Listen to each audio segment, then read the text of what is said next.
तो अभी हम राइड कर रहे हैं पूर्वांचल एक्सप्रेस वे पे और देखो यार कितना ही बेहतरीन हाईवे है ये। बाइक्स इस एक्सप्रेस वे पे कार समझी जाती है। प्रभु श्री राम की नगरी में आपका स्वागत है। सारे इंडियन डॉक्यूमेंट्स है ना, वो उनकी वैल्यू ज़ीरो हो जाएगी। एक ही डॉक्यूमेंट चलेगा, वो है बंसार। देख रहे हो माउंटेन्स के फॉर्मेशन देखो आप ऊपर। यहाँ पे हुआ था लैंडस्लाइड। ऐसे है यहाँ के पेट्रोल पंप। तो guys finally I have reached Pokhara. Hey, what is up guys? Once again welcome back to this channel and this amazing video जिसके अंदर हम ट्रैवल कर रहे हैं भाई मुंबई से पोखरा नेपाल। और हमारे इस जर्नी में आज है मेरा डे 4 जिसके अंदर मैं हूँ लखनऊ में।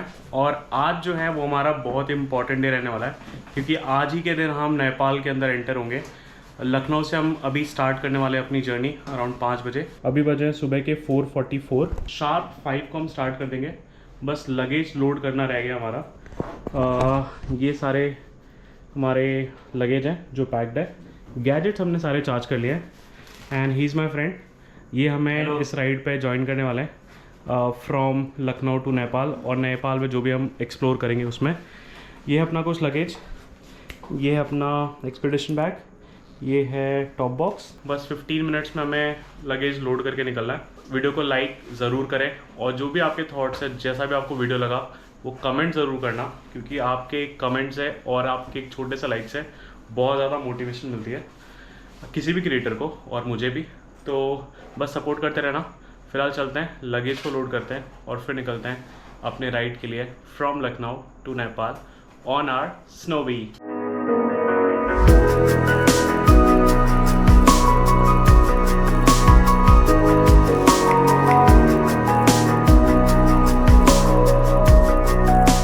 चलो guys, it's 5:18 in the morning and it's time to start a ride. जय माता दी, जय श्री राम। रक्षा करना प्रभु, रक्षा करने माते। तो भैया अभी बज रहे हैं सुबह के 5:20 और हमने स्टार्ट कर दी है अपनी राइड लखनऊ से नेपाल बॉर्डर के लिए जो सनौली में है, सनौली बॉर्डर के लिए। तो अभी जो एस्टिमेट दिखा रहा है वो दिखा रहा है 6 घंटे 42 मिनट का सनौली बॉर्डर पहुंचने के लिए। अभी हम लखनऊ सिटी के अंदर ही हैं, सिटी से बाहर नहीं निकले। एक बार सिटी से बाहर निकलेंगे फिर हवा की रफ्तार से बात करते हुए पहुंचेंगे डायरेक्ट गोरखपुर होते हुए सनौली बॉर्डर। सो अभी हम राइड कर रहे हैं पूर्वांचल एक्सप्रेस वे पे और देखो यार कितना ही बेहतरीन हाईवे है ये। 6 लेन हाईवे, 3 लेन यहाँ पे, 3 लेन उस साइड। स्पीड लिमिट है इस पर 100 की और हम चल रहे हैं एग्जैक्ट 100 के स्पीड पे। आगे जाके हमें इस एक्सप्रेस वे से उतरना है लेकिन कुछ दूर तक तो चल ही सकते हैं।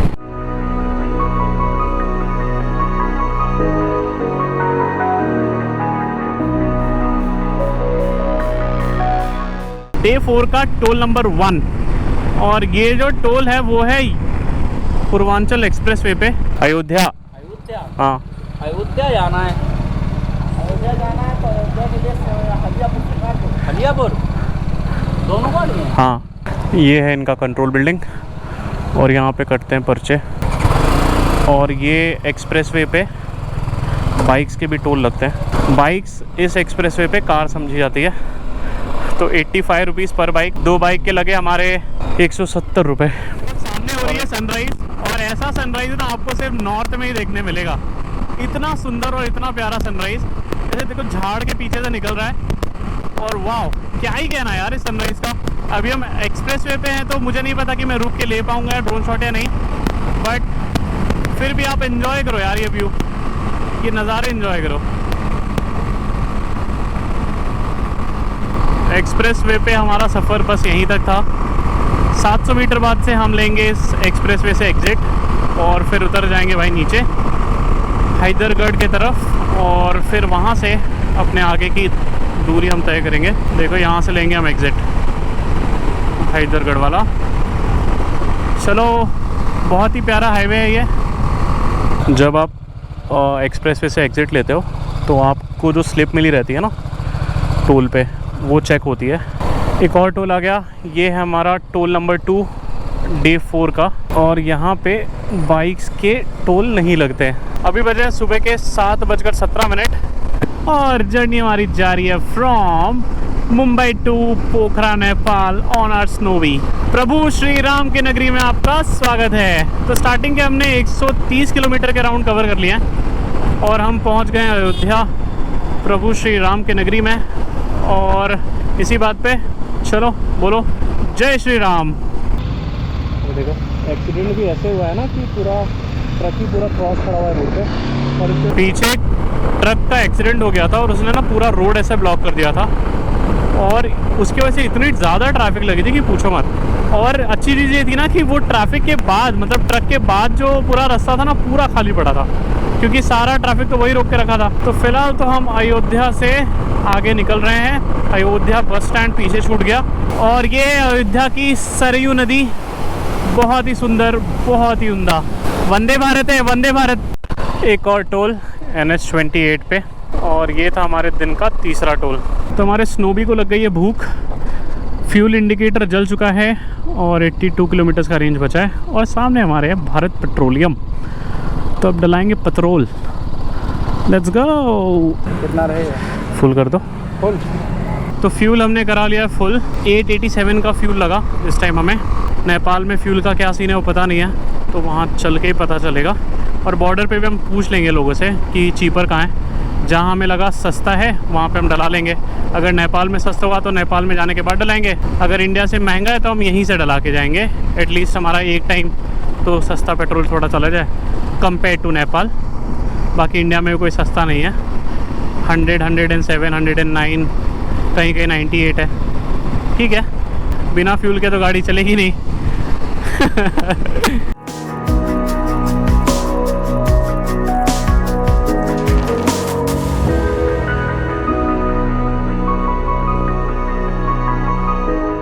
तो अभी बज रहे हैं 8:58 और अब टाइम हो गया भाई ब्रेकफास्ट करने का, क्योंकि बहुत तेज़ भूख लगी हमें। तो यहाँ पे रुकेंगे, एक ढाबा है हरिओम ढाबा, यहाँ रुकते हैं, खाते हैं और फिर तय करते हैं अपने आगे की जर्नी।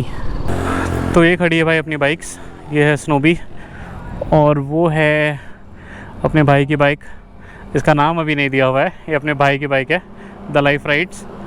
और ये हरिओम ढाबा। चलते हैं अंदर, खाते हैं, बहुत ज़ोरों की भूख लगी है।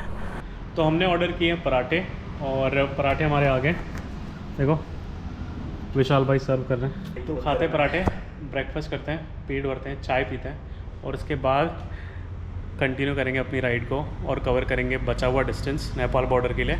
उसके बाद फिर नेपाल बॉर्डर से पोखरा के डिस्टेंस हम उसके बाद कवर करेंगे। अभी बहुत सारी चीज़ें हैं, जैसे नेपाल बॉर्डर पे पहुंचने के बाद पहले तो डॉक्यूमेंट्स चेक होते हैं, उसके बाद भंसार बनता है, फिर हमें करेंसी भी चेंज करानी है, सिम कार्ड भी लेना है, काफ़ी सारी चीज़ें हैं। तो सबसे पहले तो हम बॉर्डर पे पहुंचेंगे, उसके बाद ये सारी चीज़ें हो जाएंगी धीरे धीरे करके। और फिर हम जब वहाँ से राइड स्टार्ट करेंगे तो डायरेक्ट नेपाल बॉर्डर से पोखरा पहुँचेंगे। देखते हैं कितना टाइम लगता है पहुँचने में, क्योंकि रोड जो है वो नेपाल में बहुत अच्छे नहीं है। तो जो भी होता है आपको आगे वीडियो में पता चलता रहेगा। Stay tuned and keep watching.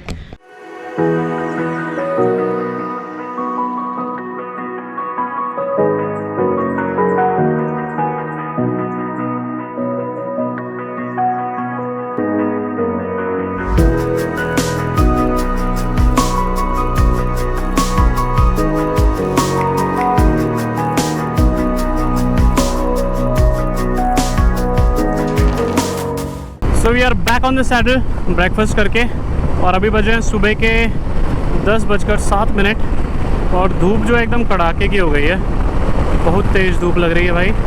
111 kilometre और है यहाँ से नेपाल बॉर्डर। तो अभी 10 बज रहे हैं, 2 घंटे अप्रॉक्सीमेट लगेंगे हमें यहाँ से नेपाल बॉर्डर पहुँचने के लिए। फिर जो भी सारी फॉर्मेलिटीज़ हैं वो सारे पूरे करने में देखो कितना टाइम लगता है। जो गाड़ी के पेपर्स हैं उनका निकालना है प्रिंट आउट, क्योंकि क्या पता बॉर्डर पे वेरिफिकेशन के टाइम वो थोड़ा सीन क्रिएट करें अगर उनको हम डिजिटली दिखाते हैं, तो इसलिए हम प्रिंट आउट निकाल लेंगे सेफ साइड के लिए। तो ये 2 चीज़ें हैं जो हमें बॉर्डर पे पहुंच के उससे पहले करनी है। तो अभी हम हैं गोरखपुर में और यहाँ से हमें लेना है लेफ़्ट टर्न सनौली बॉर्डर के लिए। और सनौली बॉर्डर यहाँ से अराउंड 63 किलोमीटर्स है। अब हम राइड कर रहे हैं NH24 पे। ये जो नेशनल हाईवे है ये कनेक्ट करता है गोरखपुर से सनौली बॉर्डर।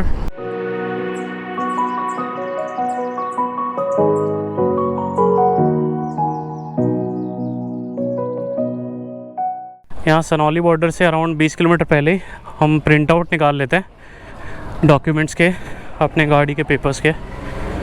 शायद वो ऑनलाइन डिजिटल एक्सेप्ट ना करे।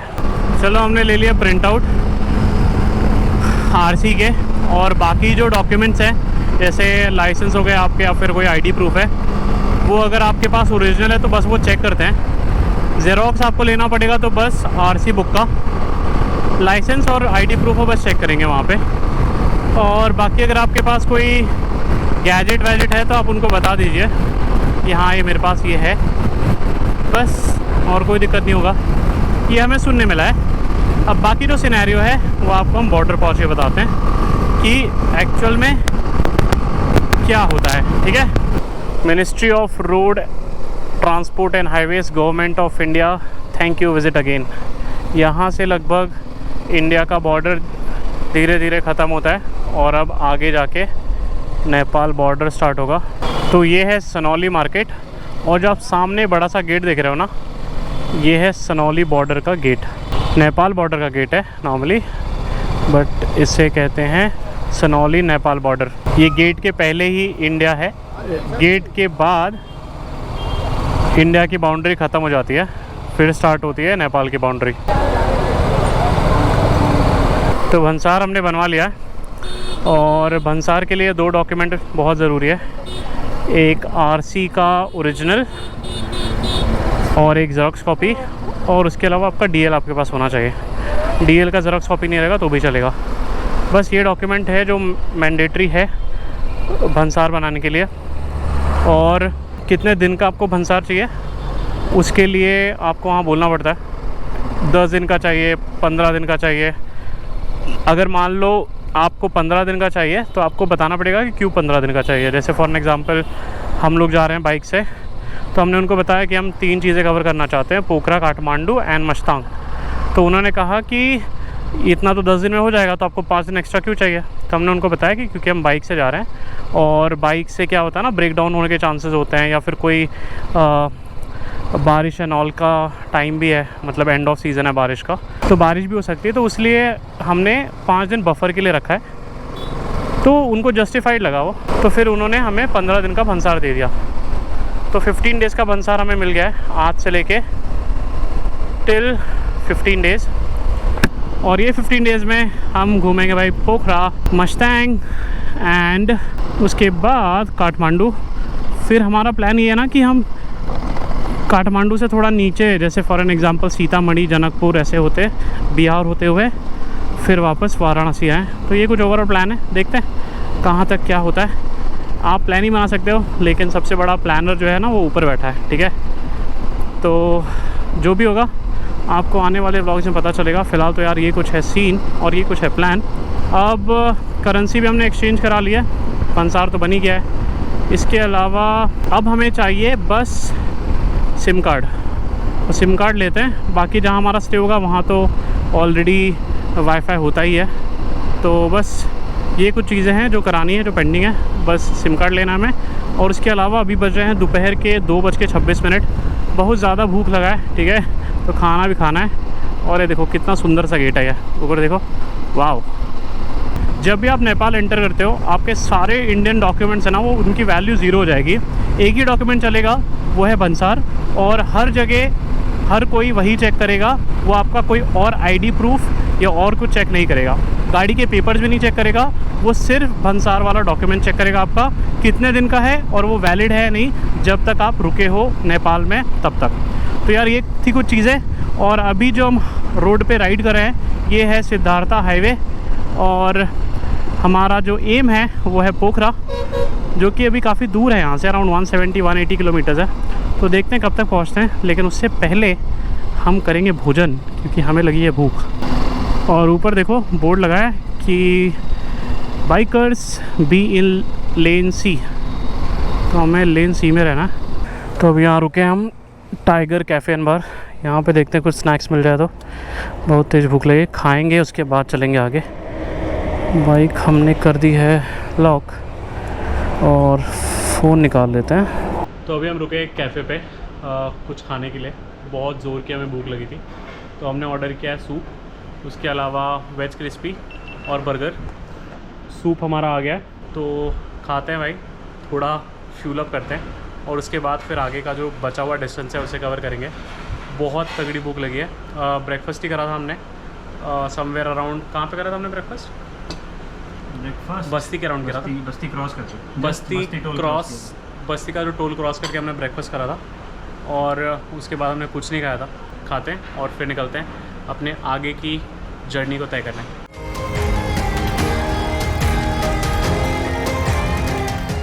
तो भाई खा के we are back on the saddle और अब बस एक सिम लेना है, वही एक टास्क रह गया है और उसके बाद पोखरा पहुंचना है। वैसे हम देख के चल रहे हैं, अगर मिला बीच में तो ले लेंगे, अगर नहीं मिला तो चलते रहेंगे। ऑन द वे कहीं दिखा तो चलो भाई। पहाड़ स्टार्ट हो गए हैं और हम चढ़ना स्टार्ट कर चुके हैं। ये ब्यूटीफुल माउंटेन्स जो आप देख रहे हो, जो ऑन द वे पड़ते हैं पोखरा जाते हुए। अभी फ़िलहाल बजे शाम के 4:13 और जो 3 लेन रोड था जब हम बॉर्डर क्रॉस कर रहे थे, जो हमें मिला था वो 3 लेन रोड, वो हमने छोड़ दिया है और अब जो है ये 2 लेन रोड है, मतलब सिंगल लेन रोड है एक तरीके से, जो आने और जाने के लिए यूज़ हो रहा है। और पहाड़ देखो आप, the beauty lies in the mountains.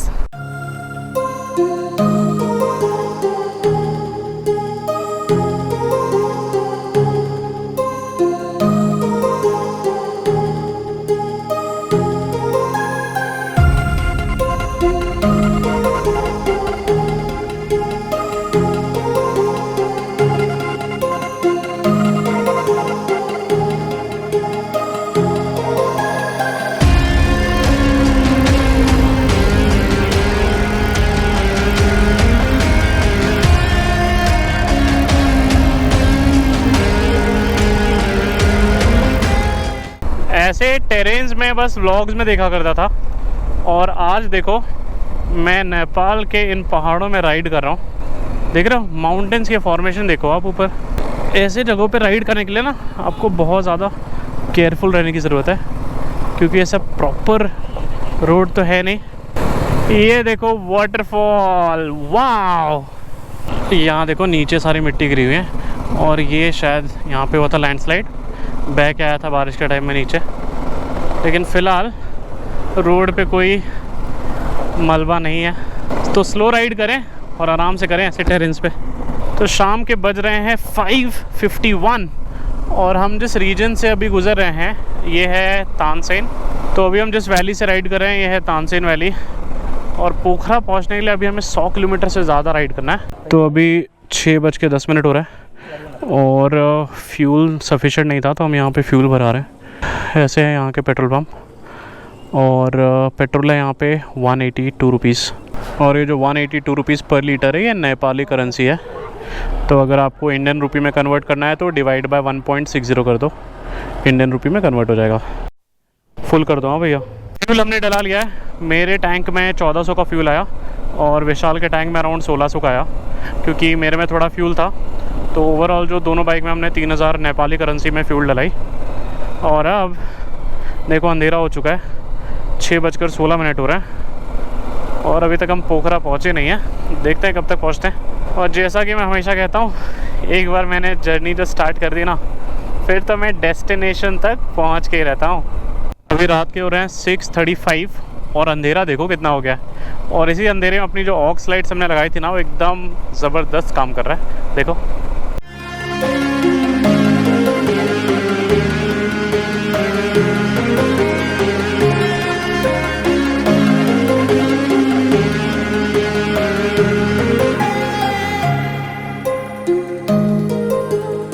तो guys finally I have reach Pokhara और आखिरी के 100 किलोमीटर्स में ना बहुत ज़्यादा बारिश हो रही थी और लगता है मुझे सर्दी भी हो गई है। बारिश अभी भी हो रही है और हमारे सारे राइडिंग गियर्स भीग गए थे। हमने ट्राई किया था रेल लाइनर पहनने के, बट फिर भी काफ़ी सारे हमारे गियर्स और जो चीज़ें वो भीग गई थी। हमने यहाँ पे सारे सुखाने को रख दिए। सारा सामान ऐसे बिखरा पड़ा हुआ है और बाकी सारी चीज़ें पैनियर्स और बैग्स यहाँ पे। तो फ़िलहाल तो यार इसको हम सुखाएंगे सारी चीज़ें, ड्रायर का भी हम यूज़ करेंगे। और बारिश हो रही है, देखते हैं क्या एक्सप्लोर कर पाते हैं क्या नहीं। फ़िलहाल तो रेस्ट करेंगे, बहुत ज़्यादा थक गए हम। और इसके अलावा रूम टूर और प्रॉपर्टी का टूर मैं आपको दूंगा अगले वीडियो में, क्योंकि ये बारिश हो रही है तो बाहर का व्यू अच्छा आएगा भी नहीं और रात का भी टाइम है। तो नेक्स्ट वीडियो में दूंगा आपको पूरा इस प्रॉपर्टी का टूर और रूम का टूर। तो स्टे ट्यून्ड। अगर आपने चैनल को सब्सक्राइब नहीं किया तो सब्सक्राइब कर लो, वीडियो को लाइक कर दो। मैं मिलूंगा आपसे अगले वीडियो में, तब तक के लिए बाय बाय, टेक केयर।